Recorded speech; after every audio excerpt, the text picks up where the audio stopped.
Good morning students. आज जो हम कोई लेक्चर नहीं ले रहे हैं, आज हम सीबीएसई का जो क्लास 12th का सिलेबस जो रिड्यूस किया है सीबीएसई ने इस साल के लिए, आज हम उस सिलेबस को जो है वो चैप्टर वाइज जो है वो डिस्कस कर रहे हैं। ठीक है, मैं अभी क्लास 12th का ले रहा हूँ। सिमिलरली मैं और क्लासेस के लिए भी डिस्कस करूँगा, 11th और 10th 9th also. And second thing ये है, मैं आज सिर्फ 12th का ही एक ही पार्ट लेके चल रहा हूँ। ठीक है, जितना पोर्शन अभी तक बच्चों ने पढ़ा है, यूजुअली फर्स्ट बुक सभी ने ख़त्म कर ली है, तो इसलिए मैं फर्स्ट ही बुक को लेके चल रहा हूँ, क्योंकि सेकेंड बुक अभी बताने का कोई ज़्यादा बेनिफिट होगा नहीं। रीज़न बीइंग कि जो आपने चीज़ पढ़ी नहीं है, आप उसको खुद समझ भी नहीं पाएंगे कि कौन सा पोर्शन कहाँ से डिलीट किया है, क्या चीज़ आएगी और क्या चीज़ नहीं आएगी। ठीक है, इसलिए मैं फर्स्ट ही बुक डिस्कस कर रहा हूँ। और same will be applicable for the CBSE ने कम किया है, तो मे बी अदर बोर्ड्स जो है, हरियाणा बोर्ड जो है, उसमें भी पॉसिबिलिटी रहती है कि भी इसी तरह की चीज़ें जो है वो डिलीट होने की कोशिश रहेगी आपकी। क्लियर? तो मैं स्टार्ट कर रहा हूँ। सबसे पहले ज़्यादा बड़ा नहीं कर रहे हैं हम इस चीज़ को। रिलेशन एंड फंक्शन जो है हमारा फर्स्ट चैप्टर जो है, रिलेशन एंड फंक्शन। ठीक है, आप बुक ले लीजिए एनसीईआरटी। ठीक है, मैं इसी से मैं बताऊँगा। क्लियर? और इसी में नोट करते रहिए। रिलेशन एंड फंक्शन जो फर्स्ट चैप्टर है, इस चैप्टर की अंदर से एक टॉपिक आता था binary operation, relation, function and binary operation. Binary operation जो था वो हमारा लास्ट ईयर ही हटा दिया गया था। बाइनरी ऑपरेशन पिछले साल भी जो है वो नहीं आ रहा था आपका।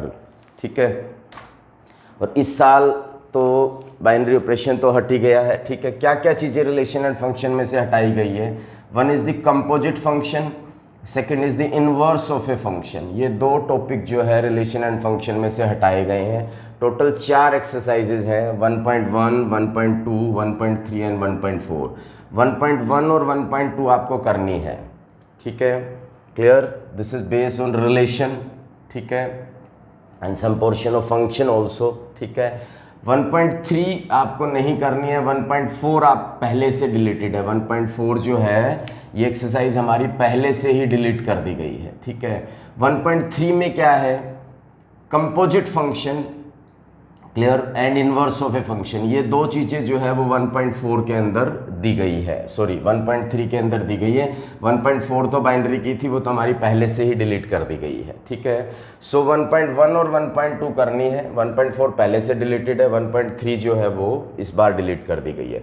कंपोजिट फंक्शन में आपको ये क्वेश्चंस एफओजी, जीओएफ, एफओएफ, ये इस तरीके का पोर्शन जो है वो क्वेश्चंस का डिलीट कर दिया गया है। ठीक है, इन्वर्स के अंदर एफ इन्वर्स, जी इन्वर्स, ये इन्वर्स वाले पोर्शन को भी डिलीट कर दिया गया है। ठीक है, मिसलेनियस एक्सरसाइज में एग्जाम क्वेश्चन नंबर 1, 2, 3, ये जो क्वेश्चंस मैंने लिखे हैं, ये क्वेश्चंस जो हैं ये सारे कंपोजिट और इन्वर्स के, आप देख लीजिएगा। कंपोजिट फंक्शन, एफओजी, जीओएफ और इनवर्स ऑफ ए फंक्शन, ये पोर्शन जो है वो डिलीट कर दिया गया है। ठीक है, हम ये नहीं कह सकते कि भी बहुत ज़्यादा डिलीट हुआ है ये। ठीक है, पर हाँ पोर्शन जो है वो पोर्शन डिलीट हुआ है। अब मार्किंग स्कीम की अगर हम बात करें, चलो मार्किंग स्कीम की हम बाद में बात करेंगे, पहले हम आपको मैंने बता दिया क्या क्या चीज़ें। सेकंड पे चलते हैं। इन्हीं दोनों चैप्टर्स की मार्किंग इकट्ठी बात करूंगा। इनवर्स ट्रिग्नोमेट्रिक फंक्शन, ठीक है, इसमें से ग्राफ को जो है हटा दिया गया है। सीबीएसई लेवल में पहले भी ग्राफ का इतना यूज़ नहीं हो रहा था। ठीक है, हाँ चैप्टर्स के अंदर यूज जरूर होता है काफ़ी चैप्टर्स में, पर ग्राफ जो है वो हटा दिया गया है। ठीक है, and elementary properties of inverse trigonometric function, जितने भी इनवर्स ट्रिग्नोमेट्री की प्रॉपर्टीज़ हैं उनको हटा दिया गया है। बट ये प्रॉपर्टीज़ हटाने से हम ये सोचे कि हम ये प्रॉपर्टीज़ ना करें तो हमारा काम चल जाएगा, बिल्कुल नहीं। अगर आप ये प्रॉपर्टी छोड़ देते हैं तो डिफरेंशिएशन के अंदर और आगे कई चैप्टर्स के अंदर इन प्रॉपर्टी का बहुत यूज़ है। तो इसलिए अगर आप ये सोचो कि हम बिल्कुल ही नहीं पढ़ेंगे तो ये काम बिल्कुल भी नहीं चलेगा आपका। ठीक है, यहाँ से उन्होंने 2.1 एक्सरसाइज रख ली है। 2.2 एक्सरसाइज जो है वो ये कंप्लीटली कट हो गई है आपकी 2.2। ठीक है, मैं यहाँ वो पोर्शन लिख रहा हूँ जो आ रहा है, यहाँ जो हट गया है, तो एल प्रॉपर्टी सारी 2.2 में ये हट गई है। मिसलेनियस एक्सरसाइज में से भी वो क्वेश्चन जो प्रॉपर्टीज बेस्ड है वो हट गए हैं, और 2.1 बेस्ड जो है, 2.1 में क्या आता था आपका प्रिंसिपल वैल्यू फाइंड आउट करनी, ये चीज़ आती थी। ठीक है, सो दोनों चैप्टर क्लियर हो गए। यहाँ 1.1 1.2 करनी है, 1.3 हट गई, 1.4 पहले हटा दी गई थी। यहाँ 2.1 करनी है, 2.2 हट गई है, बट 2.2 करनी पड़ेगी, प्रॉपर्टीज आपको पढ़नी पड़ेगी, अदरवाइज बाकी चैप्टर्स के अंदर आपको दिक्कत आएगी। क्लियर है। अब बात करते हैं मार्किंग स्कीम की। तो ये जो चैप्टर है आपके ITF पहले 1 और 2 और रिलेशन फंक्शन जो है वो 1, 2 और 4 मार्क्स में, ये लास्ट ईयर की मैं मार्किंग स्कीम आपको बता रहा हूं। ठीक है, सो ये जो क्वेश्चन है 2 नंबर का, ये क्वेश्चन ऑप्शनल रहता था, इन दोनों में से किसी में से भी आ जाता था या ऑप्शन भी आ सकता था आपका। ठीक है, सो अगर हम टोटल मार्किंग स्कीम की बात करें तो रिलेशन जो है वो 4, 5 एंड 2 7 और ये 1 का ही, क्योंकि ये तो दोनों में से किसी एक में आ सकता है। तो ये जो 4 मार्क्स का क्वेश्चन की हम बात कर रहे हैं, ये पक्का है कि रिलेशन देगा इस बार हमें। ठीक है, सो रिलेशन का क्वेश्चन 4 मार्क्स का एक डेफिनेटली, जो पहले फंक्शन से भी आ जाता था, अब ये बिल्कुल भी नहीं। अब तो आपको एक एक्सरसाइज पढ़नी है रिलेशन के लिए, आप उसमें से अच्छे ढंग से इस चीज़ को क्लियर कर सकते हो। ठीक है, नेक्स्ट चलते हैं मैट्रिसेस के ऊपर। ठीक है, इसका मार्किंग स्कीम क्लियर हो गया आपको। ठीक है, सो टोटल मार्किंग स्कीम की बात करें तो 7 और एक 80 मार्क्स का है ये आपका टोटल। ठीक है, जिसमें से ये 2 किधर भी ले लो पर ऐड होगा, एक ही जगह ऐड होगा आपका। मैट्रिसेस की अगर बात करें तो मैट्रिसेस में existence of non zero whose product is the zero matrix. ठीक है, ये एक ही क्वेश्चन है इस प्रॉपर्टी के ऊपर बेस्ड, आप देख लीजिएगा, बुक ओपन कर लीजिए। एग्जाम्पल नंबर 15 है ये, existence of non zero whose product is the zero matrix. वो एंड उसके बाद में concept of elementary row and column, जिसमें बच्चों को बहुत ज़्यादा दिक्कत आती थी। काफ़ी बच्चे कहते थे सर ट्रांसफॉर्मेशन हमें नहीं समझ आ रहा है, एलिमेंट्री ट्रांसफॉर्मेशन, तो उसके लिए एक्सरसाइज 3.4 कंप्लीटली हटा दी गई है आपकी। ठीक है, क्लियर।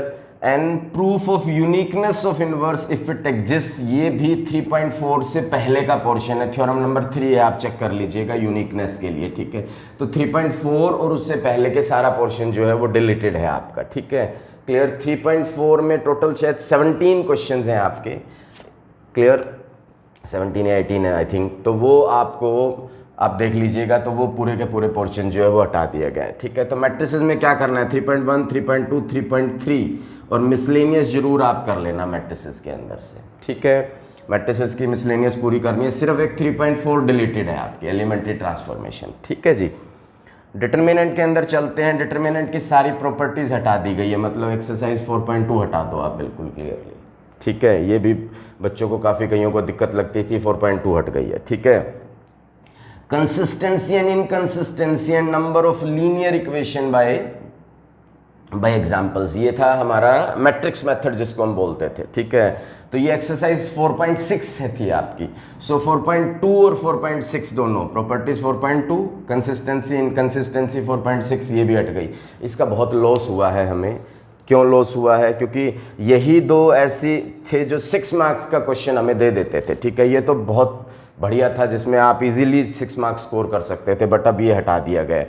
सो 4.6 मिसलेनियस के अंदर से क्वेश्चन नंबर 11 से 15 जो है वो प्रॉपर्टीज़ के क्वेश्चन है डिटर्मिनेंट के, और 16th क्वेश्चन ऑल्सो ये कंसिस्टेंसी इनकंसिस्टेंसी का है। ठीक है, तो मिसलेनियस में भी वो क्वेश्चन जो प्रॉपर्टीज़ और कंसिस्टेंसी इनकंसिस्टेंसी पे बेस्ड है वो हट गए हैं आपके।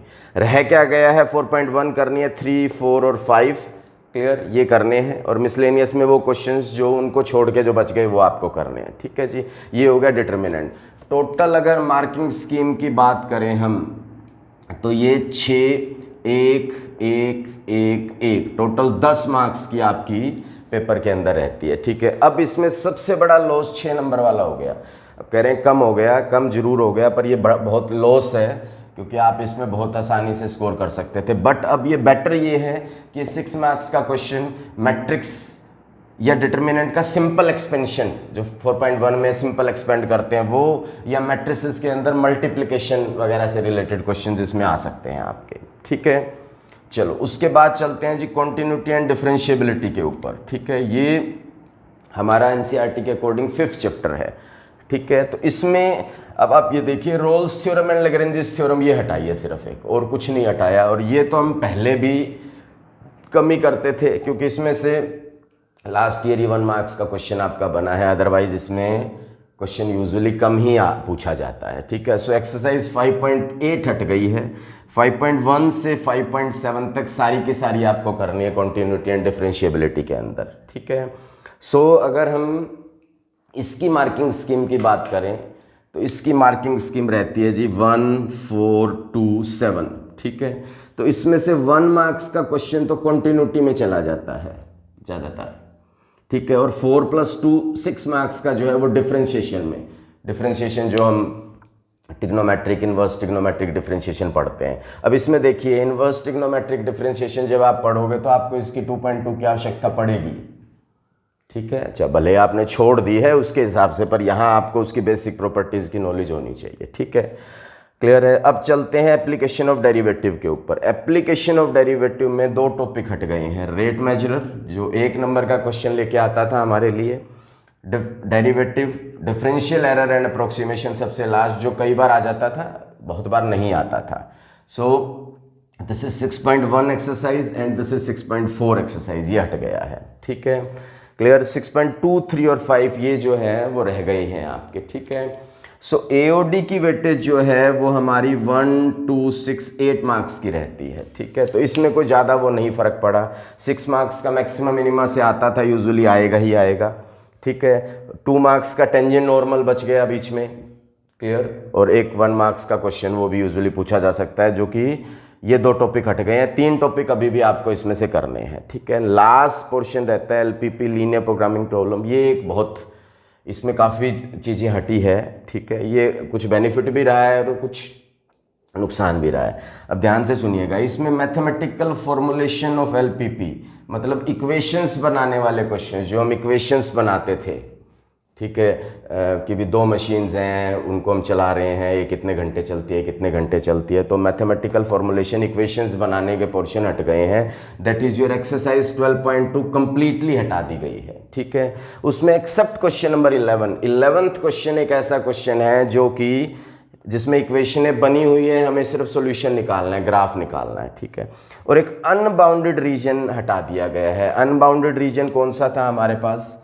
अनबाउंडेड ये था जिसमें ग्राफ बाहर की तरफ, ऊपर की तरफ बनता था, that is your unbounded region का ग्राफ हटा दिया गया। सो 12.2 पूरी हटा दी गई है। 12.1 में क्वेश्चन नंबर 4, 6 और 9, ये 3 क्वेश्चंस ऐसे हैं which are based on the unbounded region, जो अनबाउंडेड रीजन के ऊपर बेस्ड है, ठीक है। 12.1 पूरी करनी है, जिसमें 4, 6, 9 हटा दिए गए हैं जो अनबाउंडेड पे है। तो इट मीन सीधी बात है 12.1 पूरी करनी है, 12.2 नहीं करनी है आपको, ठीक है। ये 2 बातें आपको ध्यान में रख के चलनी है यहाँ पे, क्लियर। सो ये हो गई एलपीपी। एलपीपी की वेटेज थी हमारे पास 5 मार्क्स की, ठीक है। सो 4 मार्क्स का एक आएगा और एक 1 मार्क्स का आएगा। अब 4 मार्क्स का क्वेश्चन सिंपल इक्वेशनें दी होंगी, ग्राफ बनाना है आपको, ठीक है। सो मैंने अभी आपको फर्स्ट बुक पूरी और सेकंड बुक का एक एलपीपी मैंने आपके साथ डिस्कस किया मार्किंग स्कीम के हिसाब से, ठीक है। अब सेकंड बुक के बारे में मैं तभी आपके साथ बताऊंगा जब हम उसको थोड़ा सा डिटेल में स्टडी कर लेंगे, ठीक है। तो पोर्शन के हिसाब से देखो, डिफरेंशिएशन में हम कॉम्प्रोमाइज़ नहीं कर सकते, एओडी में हम कॉम्प्रोमाइज़ नहीं कर सकते, एलपीपी हमारे लिए एक बेटर रहा है कि इक्वेशंस बनाने वाला हट गया, ठीक है। डिटर्मिनेंट में एक बहुत प्रॉपर्टीज़ हटा दी गई है, ठीक है, क्लियर। और मैट्रिक्स मेथड वो भी हट गया है आपका, ठीक है। बाकी पोर्शन जो मैंने आपको बता दिया, कुछ जगह हमें अच्छा बेनिफिट रहा है, ठीक है। सो आप इसको नोट कर लीजिए, क्लियर। तो इसी के अकॉर्डिंग हमें तैयारी करनी है, बोर्ड के अकॉर्डिंग, क्लियर है। तो आपको मेरे ख्याल से ये चीज़ें क्लियर हो गई होगी। Thank you.